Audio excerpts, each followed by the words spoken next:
नमस्कार दोस्तों, मैं प्रभात खरे, एस्ट्रोलॉजर, एस्ट्रोपॉमिस्ट। आज हम बात करेंगे कन्या राशि पर धीमे चलने वाले ग्रहों का असर 2023 में। कन्या राशि ऐसे व्यक्ति जिनकी राशि कन्या है, अर्थात चंद्रमा कन्या राशि में था जन्म के वक्त, उनके साथ शनि, गुरु, राहु, केतु, ये धीमे चलने वाले ग्रहों का क्या असर होगा। किसी भी व्यक्ति के जीवन में 9 ग्रहों का ही असर से उनका भाग्य अच्छा या बुरा बनता है। और यदि बहुत डीप में जाएंगे तो उनके वर्ष दर वर्ष के अलावा मंथ से माह दर माह भी भविष्य कथन निकल सकता है। तो वो तो बहुत ज़्यादा डिटेल हो जाएगा, लेकिन अभी हम देखेंगे कन्या राशि पर धीमे चलने वाले ग्रहों का असर से धीमे चलने वाले ग्रहों का असर 2023 में क्या करेगा। तो 2023 में 17 जनवरी को शनि का प्रवेश कुंभ राशि में हुआ है और यहाँ पर ये शनि 2.5 वर्ष रहेगा। कन्या राशि से यह स्थिति शनि की कन्या राशि से 6वें घर में पहुंचा है। 6वां घर है जो वो अच्छा भी है, बुरा भी, लेकिन चंद्रमा से 6वें राशि में चंद्रमा से 6वें राशि में शनि के आने से मोटे तौर पे ये बोल सकते हैं कि कन्या राशि वालों को अक्सर स्वास्थ्य परेशानियां झेलना पड़ेंगी। इन मोटे तौर पर जो आने वाले 10-11 माह हैं उसमें अधिकतर माह में कुछ ना कुछ परेशानी आने वाली है। उसके लिए बहुत ऐसा नहीं है कि उसे ग्रह शांति के द्वारा अपन ठीक ना कर सकें।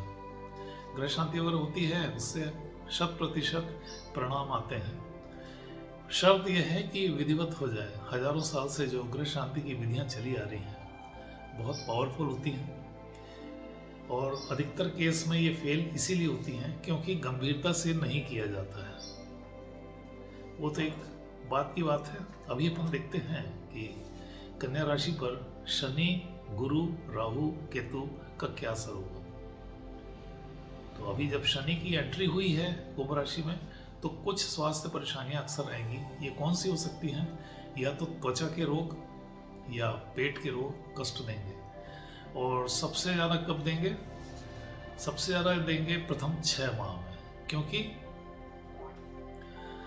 शनि के अलावा गुरु का भी राशि परिवर्तन होने वाला है अप्रैल में, जब ये मेष राशि में प्रवेश करेगा। इसका प्रभाव बहुत अच्छा है, लेकिन अभी मेष राशि में राहु भी है। तो आप कल्पना कर सकते हैं कि एक व्यक्ति जो कई तरह के हथियारों से लैस है, यदि वो एक कमरे में ऐसे कमरे में जाता है जहां पर सांप बैठा हो, तो वो कितना ही वेपन रखा हो कुछ हो, लेकिन उसको डर लगेगा और यदि वो सावधान ना रहा तो उसको काट भी सकता है। सारे वेपन धरे रह जाएंगे। वो स्थिति है कि जो गुरु है वो वेपन से लैस एक व्यक्ति है और वो ऐसी जगह जा रहा है जहां पर सांप यानी कि राहु पहले से बैठा हुआ है। तो ऐसी कंडीशन में ये घटना हो रही है शनि से 3रे घर में। ऐसी कंडीशन में जो स्वास्थ्य परेशानियां वगैरह हैं कुछ ज़्यादा कष्ट देती हैं, तो इनसे बचने का बहुत सरल उपाय है राहु की शांति, बुध की शांति, बहुत फर्क पड़ेगा। तो ये कितने महीने के लिए रहेगा? मार्च, अप्रैल, मई, जून, जुलाई, अगस्त, सितंबर के मध्य में गुरु की गति धीमी हो जाएगी क्योंकि वो वक्री होने वाला रहेगा। तब परिस्थितियां बदलेंगी और जो स्वास्थ्य परेशानियों की तीव्रता है वो ऑटोमेटिकली ही कम होने लगेगी। एक बात। दूसरा, इस बीच में यदि उपाय किए गए तो कुछ नहीं होगा, बहुत कम होके समय निकल जाएगा। अब सवाल उठता है कि जो व्यक्ति व्यवसाय में हैं उनके साथ क्या होगा। उनके लिए ये समय बहुत अच्छा जाएगा क्योंकि गुरु राहु कॉम्बिनेशन ठीक है, वो स्वास्थ्य के पॉइंट ऑफ व्यू से तो परेशानी वाला है। शनि से 3रे में है, लेकिन शनि से 3रे में पुरुषार्थ की क्षमता कुछ ज़्यादा ही बढ़ा देगा गुरु राहु का कॉम्बिनेशन। तीसरा घर पराक्रम भाव है, शनि से तीसरा, वहां पर गुरु राहु हो रहे हैं। ये चांडाल योग बनता है वो अपनी जगह ठीक है, लेकिन पराक्रम की स्थिति, पराक्रम की योग्यता बढ़ जाएगी। जिस व्यक्ति का जो राशि है, चंद्रमा है, वो कन्या में है, कन्या राशि में। और ख़ास तौर से ये कब ज़्यादा रहेगा, प्रथम 6 माह में ही इसके लक्षण दिखने लगेंगे। मानसिकता बनेगी, यदि आप व्यवसाय में हैं मानसिकता बनेगी और आप उसको कार्यान्वित करेंगे, अपने प्लानिंग को, योजना को, और उसमें आप सफल हो जाएंगे।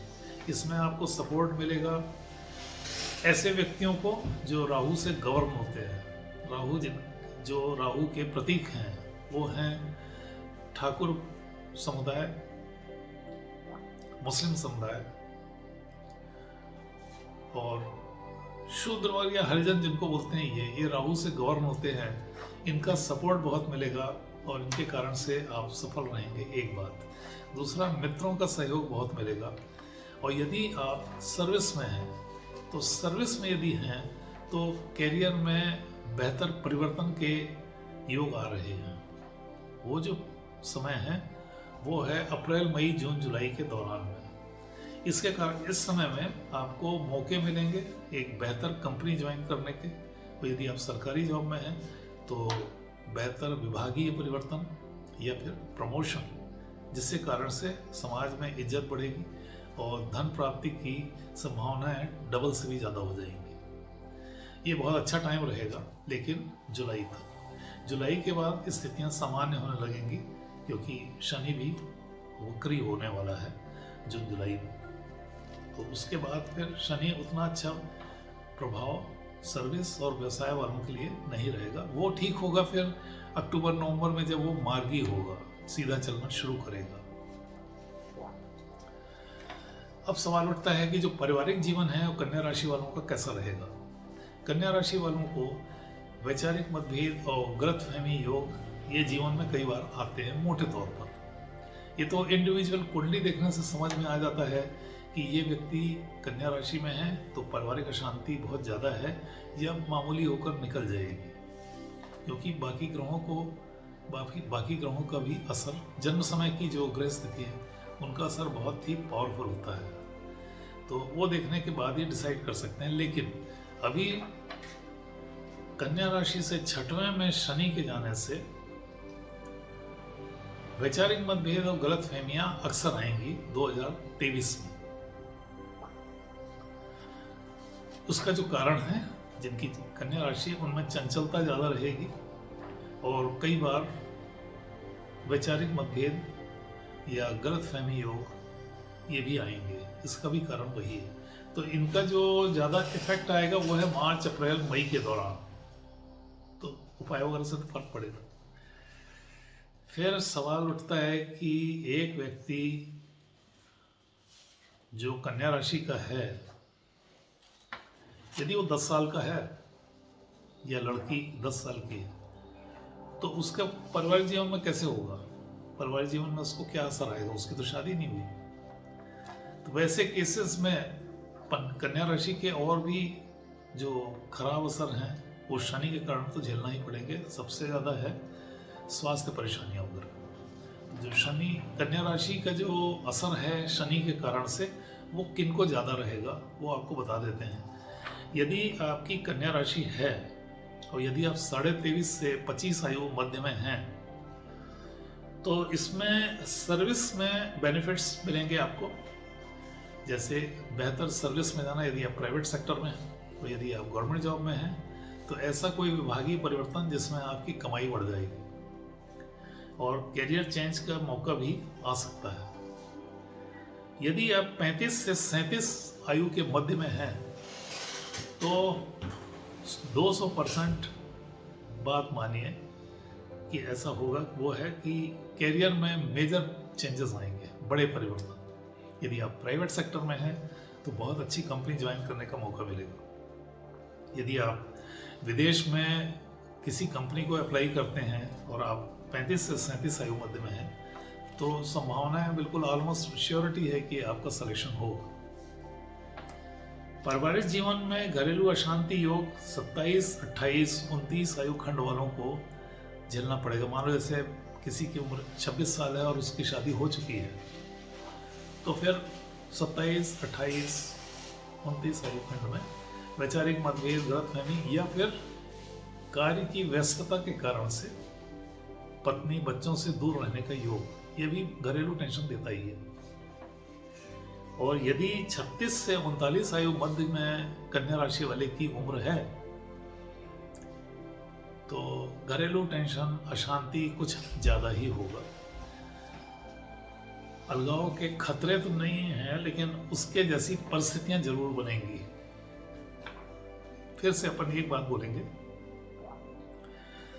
पूरे संसार में कन्या राशि वाले करोड़ों अरबों की संख्या में होंगे, तो क्या सबके साथ ऐसा होगा? जी नहीं, ऐसा तो नहीं होता। उसका कारण है उसमें उम्र, मानसिकता और जिस जगह में आप रह रहे हैं वहाँ के लोगों की मानसिकता। जैसे भाई यूरोपियन कंट्री, वहाँ चरित्र की परिभाषा अलग है, पारिवारिक जीवन की परिभाषा अलग है, विवाहित जीवन की परिभाषा अलग है।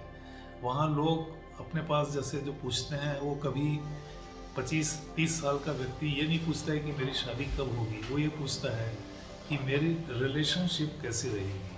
मतलब जैसा शादी होने के बाद एक प्लीजेंट एटमॉस्फेयर बनता है, वो केवल रिलेशनशिप, अफेयर उसके द्वारा ही पा जाते हैं। तो उनका मानसिकता ही अलग है। इसलिए तो वैसी मानसिकता, फिर जिस जगह आप रह रहे हैं उस भूमि का असर, और फिर जो समय में से आप गुजर रहे हैं। जैसे आज से 25 साल पहले पारिवारिक अशांति के मायने कुछ अलग थे, आज पारिवारिक अशांति के मायने कुछ अलग हैं। कुछ ऐसी बातें होती हैं जो आप बोल ही नहीं सकते अभी, और पहले तो बहुत ही ज़्यादा वर्जित था।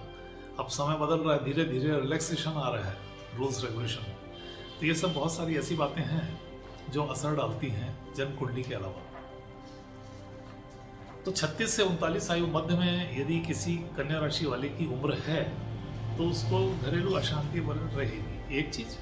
दूसरा, हेल्थ प्रॉब्लम भी रहेगी। पेट की तकलीफ, पेट में तो बहुत सारे रोग आते हैं, इसमें डायबिटीज भी आती है, किडनी और लिवर की परेशानियां भी आती हैं, या मामूली डाइजेशन भी आता है। वो कुंडली में किस बात की इंटेंसिटी ज़्यादा है, किस ग्रह के कारण से कौन सा अंग प्रभावित हो रहा है पेट में, वो स्टडी करके अपन निकाल सकते हैं। तो ये था कन्या राशि का एक मोटे तौर पे भविष्य कथन 2023 के लिए। आगे अपन देखते हैं तुला राशि, वृश्चिक राशि के लिए 2023 कैसा रहेगा। यदि आप अपने हॉरोस्कोप का विश्लेषण, जन्म कुंडली या हस्तरेखा का विश्लेषण करवाना चाहते हैं, तो जो इस साइट पे मेरे मोबाइल नंबर दिए हैं उस पर कांटेक्ट कर सकते हैं। दोनों हाथ का फोटो, बर्थ डिटेल, ये भेजने से भविष्य कथन, भूत, वर्तमान, भविष्य एकदम एक्यूरेट निकल आता है। यदि आपका जन्म समय नहीं है, केवल डेट ऑफ बर्थ है, तो भी ये संभव है हाथ के प्रिंट्स या हाथ के फोटो से। और यदि आप शादीशुदा हैं, तो जो आपका जो बड़ा बच्चा है, सबसे बड़ा बच्चा, उसकी डेट ऑफ बर्थ, आपके हाथ का फोटो, उससे भी बहुत एक्यूरेट रिजल्ट आ जाते हैं, क्योंकि बच्चे की डेट ऑफ बर्थ से पिता माता का भूत, वर्तमान, भविष्य निकलता है, उसके जन्म के बाद के समय का। तो आज के लिए बस इतना ही। कल अपन देखते हैं तुला राशि, वृश्चिक राशि, धनु राशि वगैरह का 1 by 1 भविष्य कथन 2023 के लिए धीमे चलने वाले ग्रहों के कारण, मतलब शनि, गुरु, राहु, केतु के कारण। मैं एक बार फिर से दोहराना चाहूँगा कि जो भविष्य कथन, चाहे आप हमारा सुन रहे हैं किसी का भी, ये मान के चलिए कि इसमें ये केवल संभावना है। इसलिए बोल रहा हूँ मैं क्योंकि जन्म कुंडली में जन्म समय की बाकी ग्रह स्थितियों का असर भी मायने रखता है। केवल कन्या राशि से एक समझ में आ जाएगा, एक रफ आइडिया लग जाता है, हाँ भाई ये साल अपना ऐसा जाएगा। एक्यूरेसी के लिए तो पूरी जन्म कुंडली या हस्तरेखा वगैरह से ही निकल सकता है कि आगे ये साल कैसा जाएगा। ऐसे बहुत से लोग हैं जिनमें कन्या राशि का असर, कन्या राशि है लेकिन उनका मालूम पड़ा कि भाई पूरा 2023 अच्छा गया या बहुत खराब गया, जबकि अपन जो बता रहे हैं कन्या राशि का वो मिश्रित परिणाम है, कभी अच्छा कभी बुरा ऐसा। तो मुख्य बात होती है जन्म कुंडली में बाकी ग्रहों की स्थिति, और फिर अभी जो शनि के परिवर्तन हो रहे हैं, शनि गुरु राहु केतु के, उनके इनका तुलनात्मक अध्ययन जब होता है तो एक क्लियर पिक्चर सामने आ जाती है कि 2023 कैसा जाएगा। नमस्कार।